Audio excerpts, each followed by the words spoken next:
Bonsoir à tous et soyez les bienvenus dans cette nouvelle édition du journal. Ce soir avec nous sur le plateau, Pierre Bellucci. Bonsoir Pierre.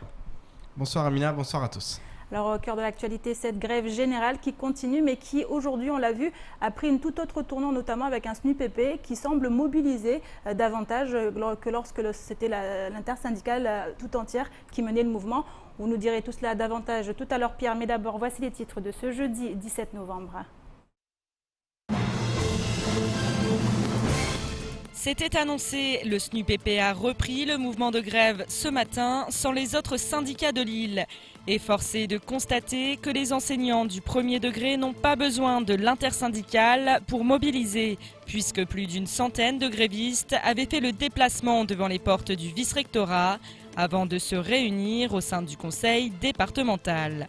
Le syndicat ne lâche rien et appelle les responsables politiques à réagir rapidement, sous peine de voir toutes les écoles du territoire bloquées d'ici 4 jours. Reportage. 8 ans après le début des travaux, l'inauguration de la Maison des Jeunes et de la Culture de Mangajou a enfin eu lieu cet après-midi. Néanmoins, une quarantaine de jeunes d'associations de la commune ont bloqué les portes de la MJC ce matin. Ils protestaient contre le fait que la gestion va être confiée aux agents de la municipalité et non pas aux associations du village. Quoi qu'il en soit, après des années d'attente, la MJC de Mangajou a bel et bien ouvert ses portes. Mayotte a lancé le 27 janvier dernier son plan régional d'insertion des travailleurs handicapés, regroupant les institutions et associations œuvrant dans le champ du handicap. Ce plan vise à accompagner au mieux les travailleurs handicapés vers le monde du travail.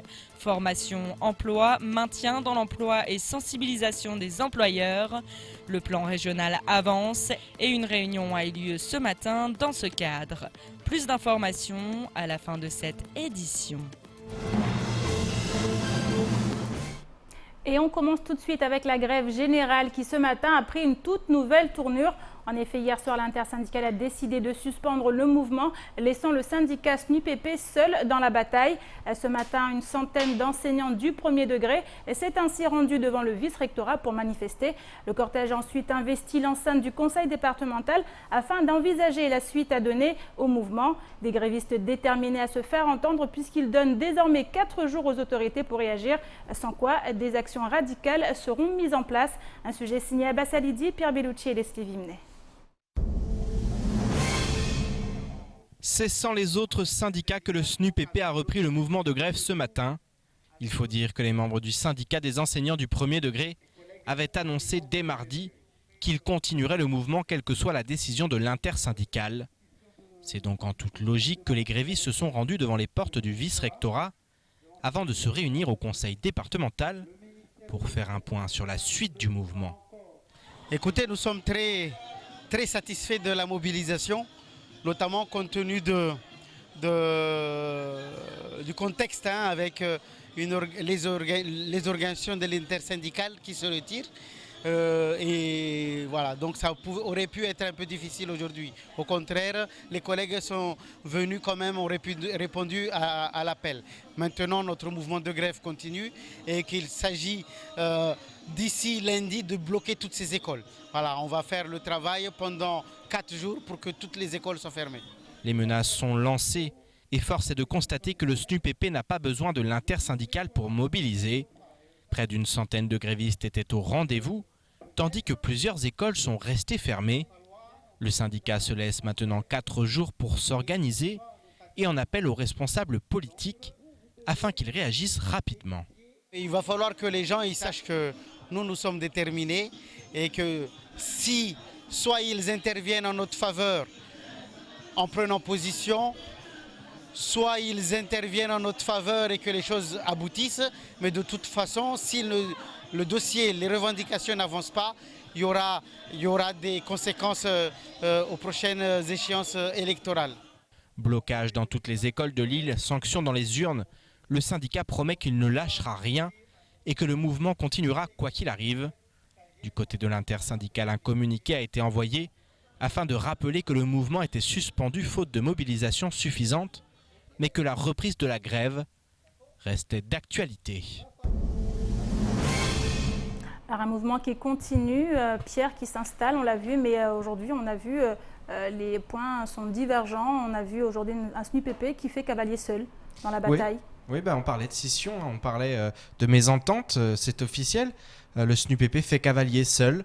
Il mobilise de son côté. L'intersyndicale a suspendu le mouvement à la surprise générale parce qu'on pensait encore ce matin que le mouvement allait être un mouvement intersyndical avec tous les syndicats. Et puis de son côté, l'intersyndicale a envoyé un communiqué disant nous n'arrivons pas à mobiliser, nous ne mobilisons pas de manière suffisante pour continuer. Finalement, ça ne sert à rien de s'acharner. On met le mouvement en suspens, on continue par d'autres moyens de se battre et de lutter et de tenter d'obtenir des avancées par rapport aux revendications.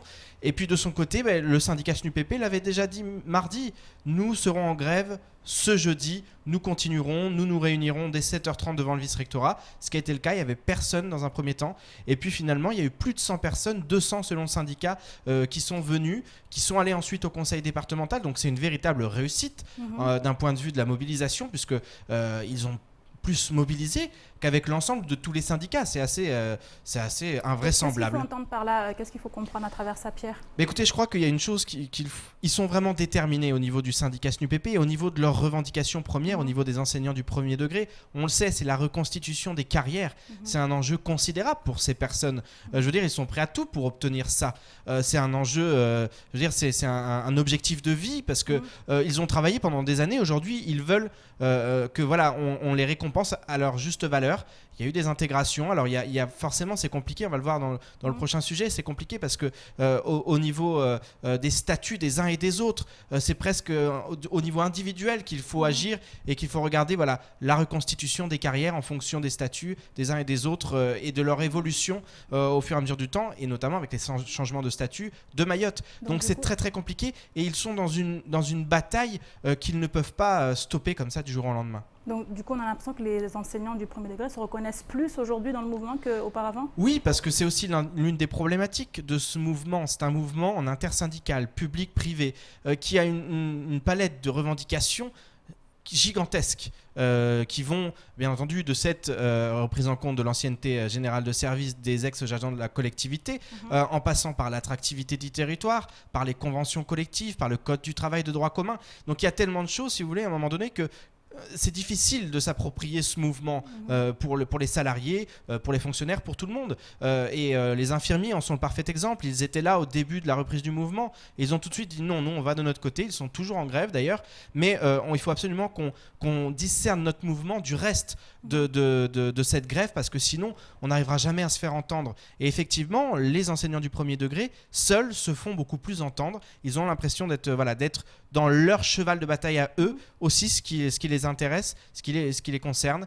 Donc c'est peut-être pour ça, c'est peut-être comme ça qu'il faut expliquer cette réussite aujourd'hui. Le mouvement continue. Dans 4 jours, ils bloqueront toutes les écoles de l'île. En tout cas, c'est la promesse qu'ils font aujourd'hui. On va voir ce que ça donne, mais c'est vrai qu'ils sont déterminés et il faut s'imaginer à ce qu'ils le restent jusqu'au bout parce que leur bataille, c'est vraiment la bataille d'une vie pour beaucoup d'entre eux. Merci beaucoup Pierre. En tout cas, on suivra ce mouvement de très près du côté de KTV.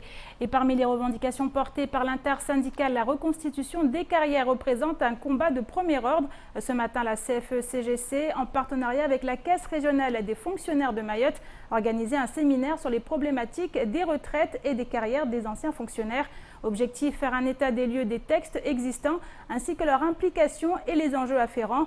Plus de 200 personnes avaient fait le déplacement. Preuve que le sujet est particulièrement préoccupant pour la population. Le compte-rendu dans ce sujet signé Assoumani Darwesh et Pierre Bellucci. L'hémicycle Younoussa Bamana accueillait ce matin un séminaire d'information sur la préparation de la retraite pour les fonctionnaires de l'État, organisé par l'Union départementale CFE-CGC en collaboration avec les agents de la Caisse régionale des fonctionnaires de Mayotte. L'objectif était d'éclairer les participants sur leurs droits. On est parti d'un constat simple sur le travail que nous effectuons sur le terrain, dans la proximité, échanger avec le personnel, particulièrement ceux donc, du public. On a constaté qu'il y a un déficit d'informations quant à l'application d'un certain nombre de décrets qui sont ici sur le territoire. Et en l'occurrence, donc aujourd'hui, c'était la question notamment donc, de l'ouverture du droit à pension, donc la question de la retraite. À Mayotte, la question des retraites est un véritable casse-tête. En effet, une multitude de statuts différents existent entre ceux qui ont été intégrés dans la fonction publique d'État, ceux passés par les corps passerelles, ou encore ceux qui sont toujours sous d'anciens régimes. D'où la présence des agents de la CRFM qui travaillent quotidiennement pour aider les futurs retraités. La CRFM, la Caisse de retraite des fonctionnaires de Mayotte, a été conviée par le syndicat CFE-CGC pour une réunion d'information sur la retraite, leur expliquer les modalités de retraite, les différents textes sur la retraite des anciens fonctionnaires de la collectivité de Mayotte, quelles sont les conditions de mise à la retraite, quelles sont les possibilités pour ces agents-là pour partir à la retraite aujourd'hui. Environ 200 personnes avaient fait le déplacement dans l'hémicycle lors d'une réunion très animée où les questions ont été nombreuses. En effet, au regard des situations individuelles sur le département, ce type de séminaire apparaît indispensable. Vu le nombre de questions qu'il y a eu, vous savez, c'est un séminaire ouvert sur 2 heures de temps et avoir plus de 200 personnes qui sont là, chacun ses interrogations diverses et variées. Donc la richesse donc, de toutes ces interrogations font que effectivement, il y a besoin à ce qu'on refasse encore d'autres séminaires pour que les gens puissent réellement prendre les responsabilités qui les concernent, parce que d'abord, dans un premier temps, c'est une question donc, de prise de conscience individuelle de chaque agent, puis par la suite, bien sûr, viendra l'affaire donc des administrations qui ont mis ou plutôt appliquer une négligence dans le passé et qui font qu'aujourd'hui tous ces dégâts, si le terme on peut dire, les dégâts qui se profilent devant nous se posent. Face à la réussite du séminaire et à la demande des participants, d'autres réunions d'information devraient se tenir prochainement. Il faut dire que le sujet concerne des centaines de Mahorais. Et revenons à présent sur la réélection d'Ali Hamid à la présidence de la Chambre de commerce et de l'industrie de Mayotte. Durant les 5 prochaines années, il va devoir œuvrer pour redonner une place centrale à l'institution. Maison de l'entreprise, accompagnement des entrepreneurs, formation des jeunes, soutien aux porteurs de projets. Les chantiers sont nombreux et certains sont délicats, comme nous l'explique Ali Hamid au micro ce matin de Patrick Millan. On est dans ce navire. On doit y rester et donc il faut œuvrer, être positif et que chacun prenne ses responsabilités au niveau de l'État pour nous assurer la sécurité, au niveau du département pour nous assurer bien entendu les infrastructures permettant donc aux entreprises d'évoluer, les routes et autres. Ensuite, j'ai quand même un point très sensible que je vais mener, c'est et ça c'est un cri d'alarme donc des chefs d'entreprise, ce sont ces factures impayées. Et des institutions publiques et surtout des institutions publiques. Je ne comprends pas que certaines entreprises sont payées, leurs factures sont payées à 30 jours, 35 jours, que d'autres y mettent 2 ans. Et c'est là où je fais référence à mon ami Mahmoud Azia. Je vais pointer mon doigt sur un point très sensible. Quand il parle de l'entre-soi, j'ai l'impression qu'il parle de l'entre-soi importé. Mais il existe un entre-soi à Mayotte, et celui-là, il fait beaucoup plus de mal. Et après 8 années de construction, la MJC de Mangajo vient enfin d'être inaugurée. L'événement a eu lieu cet après-midi, un grand moment donc pour la commune et pour sa jeunesse, puisque celle-ci va désormais pouvoir jouir d'une structure qui lui est entièrement dédiée. Une inauguration qui aura cependant été marquée par des mouvements d'humeur qui ont débuté ce matin et initiés par une poignée de jeunes. Ces derniers protestaient en effet contre la décision prise par la maire de confier la gestion de la MJC à des représentants de la mairie et non pas au monde associatif. Un sujet signé Abbas Alidi, Pierre Bellucci et Leslie Vimnet. C'était un jour particulier pour la commune de Sada. En effet, après 8 ans d'attente, La maison des jeunes et de la culture de Mangajou a été inaugurée vers 15 h. Un soulagement pour la maire de la commune en Chiabamana, à qui cette inauguration tenait tout particulièrement à cœur. Oui, alors pour la municipalité, c'est une fierté quand même, parce que pour rappel, cette maison est en construction depuis au moins 8 ans. Si vous vous souvenez, c'est à l'époque de M. Ahmad Dahlani, maire de Sada, qui avait initié ce projet. Donc il était temps que cette maison ouvre. Ça fait 2 ans et demi, depuis 2014, l'année à laquelle nous avons accédé donc à la municipalité de Sada, que nous travaillons d'arrache-pied pour que cette maison soit terminée et qu'on puisse la mettre au service de la jeunesse. Une structure au service de la jeunesse et de la culture. C'est toute la mission confiée au nouveau directeur qui va devoir faire de cette maison des jeunes un épicentre de la politique communale en matière de prise en charge de la jeunesse ou encore de développement culturel. La commune de Sada veut montrer à sa population qu'il faut prendre en charge sa jeunesse, il faut prendre en charge l'encadrement de sa population, et pour que ça puisse se faire, il fallait d'abord pouvoir mettre en place cette direction sur une infrastructure neuve comme cette maison des jeunes, et à partir de là, nous allons pouvoir collaborer, travailler, mettre en place la politique en matière de la jeunesse, de la culture, de sport de cette commune. La fête aura néanmoins été en partie gâchée par une quarantaine de jeunes qui, depuis ce matin, manifestent devant les portes de la MJC. Ils protestent contre le fait que les associations du village de Mangajou n'auront pas la gérance de la structure qui sera confiée aux agents de la municipalité. Malheureusement, aujourd'hui, les jeunes de Mangajou, certains, parce que ce n'est pas toute la communauté de Sada Mangajou qui manifeste. Apparemment, ils souhaitent gérer eux-mêmes la maison, alors qu'on sait très bien que toutes les maisons de jeunesse de Mayotte sont en mauvais état. Pourquoi ? Parce que les associations n'ont pas forcément la compétence pour gérer ce genre de structure. C'est pour ça que la municipalité de Sada a pris la décision de gérer elle-même la maison et de la mettre au service de la jeunesse. Donc nous continuerons les négociations à ce que tous les jeunes de la commune de Sada, de Mangajou, puissent jouir des fruits de ce travail. Cette maison leur appartient. Je vais l'ouvrir à partir d'aujourd'hui pour qu'ils puissent venir faire leur projet d'animation en vue d'occuper cette jeunesse qui a longtemps effectivement attendu pour avoir cette structure. De nombreuses MJC du département sont aujourd'hui fermées faute d'entretien et de projets au long terme permettant à la structure de rester au service de la jeunesse. Il faut donc espérer que cette fois, les erreurs du passé ne seront pas reproduites.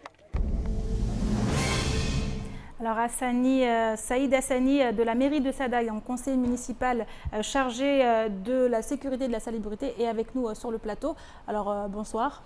Bonsoir. Alors on vient de voir le reportage sur cette inauguration de la MJC de Mangajou avec quelques débordements de ces jeunes qui demandent à avoir la gestion de cette MJC. On le voit, la maire l'a dit dans le reportage également, c'est compliqué à gérer une MJC. Je voudrais saluer le travail de la municipalité par rapport à cet outil qui a duré quand même plus de 8 ans de construction. Aujourd'hui, nous avons tout fait pour que cet outil de travail puisse être mis à disposition à la jeunesse. Cependant, avec l'expérience, avec le temps, vous savez, moi-même ici, j'ai présidé une maison de jeunes quand j'étais un peu plus jeune. Donc j'ai présidé la première maison de jeunes de Sada qui est là actuellement. Et j'ai vu quelles étaient les difficultés que j'avais pour continuer à faire fonctionner cette maison. Donc beaucoup de maisons de Mayotte, des MJC de Mayotte sont dans la même situation. Et donc nous avons décidé à un moment donné de ne pas donner la gestion directe de la structure aux jeunes, mais ils ont une très grande place, je vous rassure. Ils ont de l'espace, ils ont toute leur place sur le fonctionnement de cette maison. Alors, une très grande place, mais pas suffisante à leurs yeux. On a vu, ils sont allés jusqu'à venir devant cette MJC et commencer justement avec ce mouvement d'humeur. Impossible à gérer ces jeunes. Comment ça se passe avec la population de Sada, notamment avec les parents, puisqu'on le voit ici, ils ont l'air d'être complètement perdus aussi. Nous avons quand même suffisamment discuté avec les jeunes pendant plus de 2-3 mois. qu'on est en train de discuter, de leur dire, voilà, vous avez votre place, venez, vous prenez, amenez vos projets, vous avez des gens qui sont là, qui pourront vous accompagner à mettre en place vos activités. Et, aujourd'hui, nous avons vu, ce n'était pas tous les jeunes de Mangajou. Encore une fois, c'est une partie des jeunes qui demandent à tout prix à ce que la commune revienne sur sa décision. Pourtant, avant de pouvoir finir cette maison, les conditions étaient que ça devienne une maison communale, pas une maison de quartier.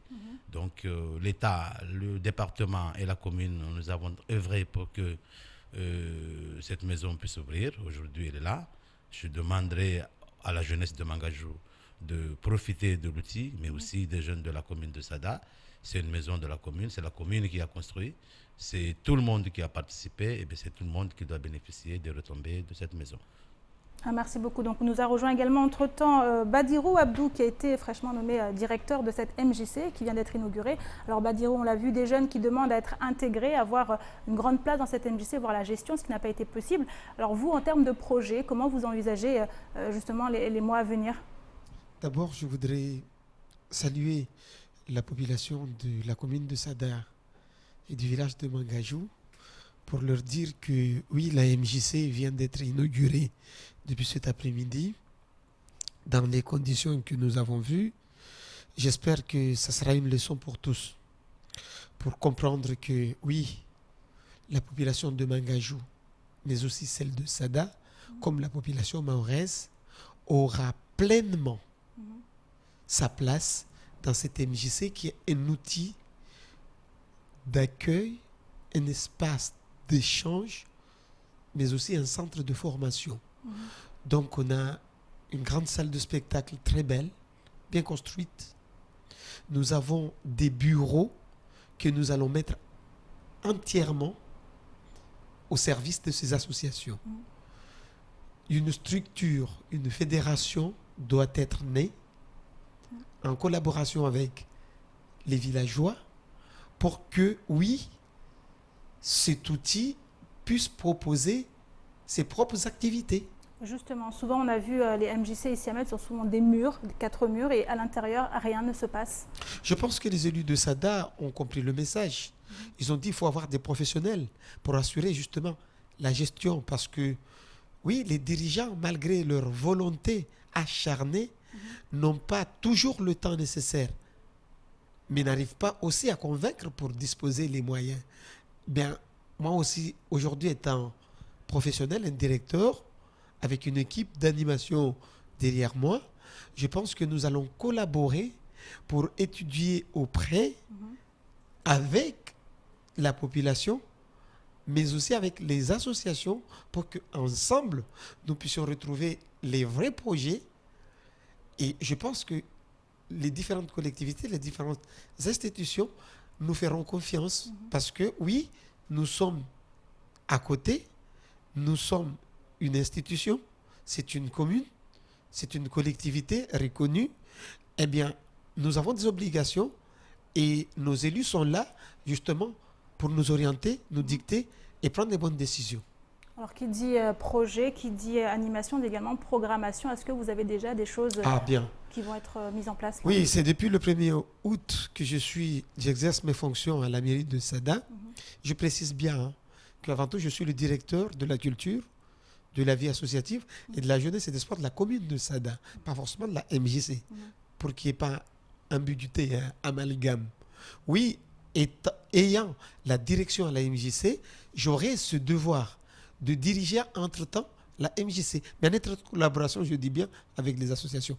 Et les projets, oui, ça y est, dès le début des prochaines vacances de décembre, les jeunes de la commune de Sada et du village de Mangajou entièrement vont être sur le terrain pour la découverte et la pratique du sport pour tous. Et là, j'invite aussi les mamans, les papas, pour une question intergénérationnelle, sport pour tous, à participer aussi aux activités qui seront diffusées ici et là. J'espère que nous serons invités pour venir participer avec mes collaborateurs, mes animateurs, développer ces projets pour les prochaines vacances, mais aussi pendant toutes les prochaines vacances, pendant tous les jours fériés. Oui, ça y est, les instructions, je les ai déjà données. Mes collaborateurs, les animateurs savent que c'est fini. Ils ne vont plus rester systématiquement dans les bureaux. Ils ont été recrutés à la mairie de Sada pour aller au terrain, pour être au profit de la population, aux côtés des associations, pour leur aider à monter les projets, aller à la recherche des financements, mais pleinement s'occuper de cette jeunesse de Sada qui a besoin. Et je pense qu'avec la structure PIGE, point d'information jeunesse, nos jeunes doivent s'orienter, doivent avoir les outils pour travailler, pour s'informer, mais aussi pour s'orienter pour ceux qui n'ont pas de boulot, pour ceux qui ont quitté l'école et qui n'ont pas de formation. Il est temps que la commune, nous leur offrons les outils nécessaires, et le PIGE est là. Nous avons un animateur référent qui connaît faire son travail, et je pense qu'en s'appuyant avec lui, oui, je suis derrière pour pousser ces jeunes à venir nous rencontrer. Et je dis la maison des jeunes, cette MJC, c'est votre MJC, c'est notre maison. Ensemble, construisons un projet commun et aidons-nous à faire de la commune de Sada une ville pilote. Merci beaucoup Badirou Abdou. Je rappelle que vous êtes le directeur de la MJC de Mangajou et a priori un vent nouveau souffle sur la jeunesse, la culture et le sport à Sada. Oui, un dernier mot. Oui, juste pour vous répéter ce que Badirou a dit. Badirou n'est pas le directeur de la MJC de Mangajou Sada. Il est le directeur de la jeunesse et de la vie associative de la commune, mais il va exercer le temps de la construction de la nouvelle mairie de Sada pour qu'il puisse avoir ses bureaux à côté du maire, d'abord exercer à Mangajou. Donc je demanderai aux jeunes de Mangajou de profiter, d'apprendre le métier, et peut-être que dès que les choses seront claires, nous allons recruter un jeune du local pour gérer après, tout sous le contrôle du directeur, la maison des jeunes. Une porte bien ouverte donc pour la jeunesse à Sada. Et on continue avec cette information qui vient de nous parvenir. 2 enfants ont été retrouvés morts noyés à Akwa. Le SMUR, les pompiers et les gendarmes sont actuellement sur place. Davantage de précisions dans nos éditions à venir. Et je vous propose maintenant de faire un petit tour d'horizon du reste de l'actualité de ce jeudi 17 novembre. Et c'est tout de suite dans l'actualité en bref. Faute d'arrêté fixant la tarification de l'outillage public, le délégataire du port de Longoni se dit dans l'incapacité de facturer les importateurs et autres marchands. Idanel, la directrice de MCG, menace donc de fermer le port dès demain si le conseil départemental n'agit pas d'ici là. Pour rappel, malgré la fronde des transitaires, les prix avaient été validés par arrêté du conseil départemental le 2 septembre dernier, avant que la préfecture ne demande une réécriture pour répondre à la bonne formulation. Depuis, le président du conseil départemental a retiré l'arrêté, menant de fait à une situation de vide juridique.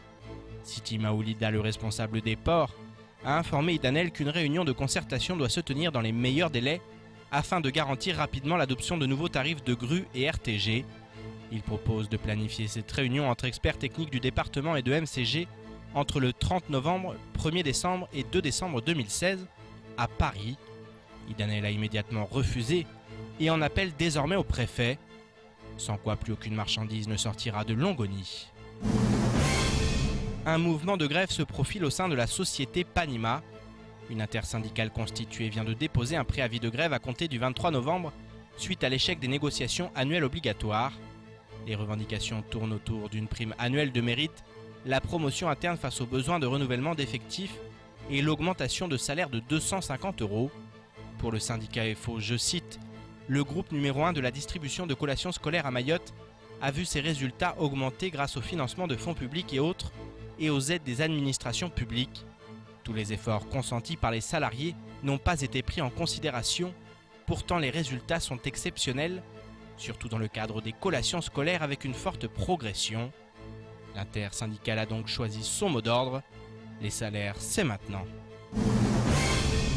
Durant les 3 derniers jours, les membres du Conseil national de l'Ordre des médecins étaient à Mayotte pour une visite de contrôle.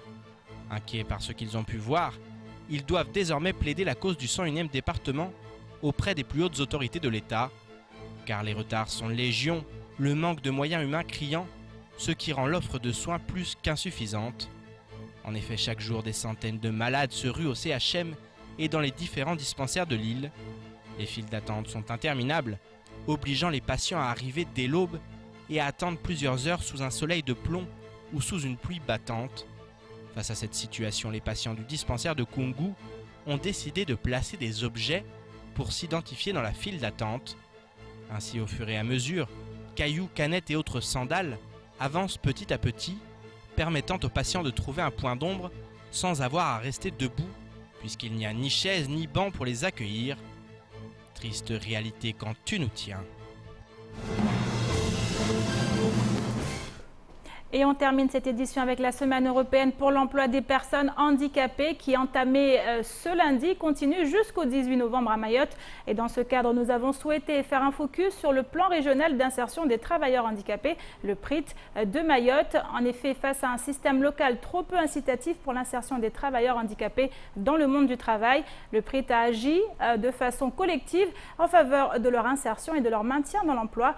Davantage de précisions dans ce reportage signé Adèle Laurent. Mayotte a lancé depuis le 27 janvier dernier, comme 22 autres régions de France, son plan régional d'insertion des travailleurs handicapés.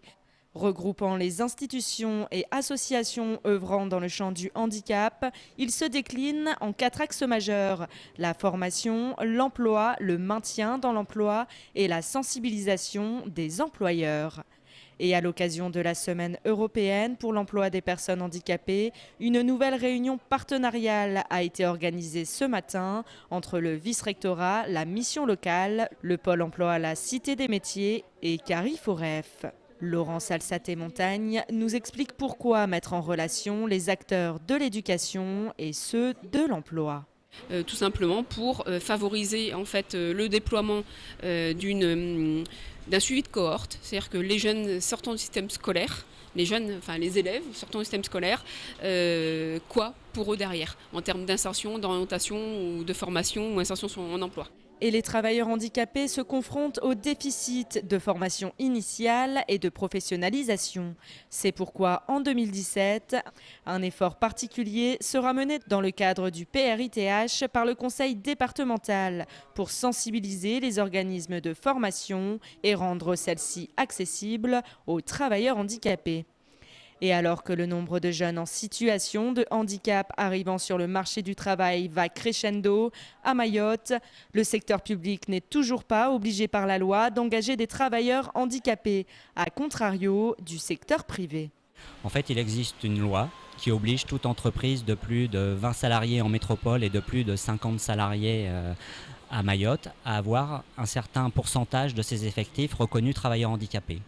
En métropole, ce sont 6% que ces entreprises doivent embaucher et à Mayotte, ce sont 2% de salariés handicapés que les entreprises doivent avoir dans leurs effectifs. Il est à rappeler que les entreprises de plus de 50 salariés ne représentent que 5% du tissu entrepreneurial de l'île. Pourtant, un certain nombre d'aides existent pour permettre aux employeurs d'embaucher ou de maintenir dans l'emploi ces travailleurs handicapés.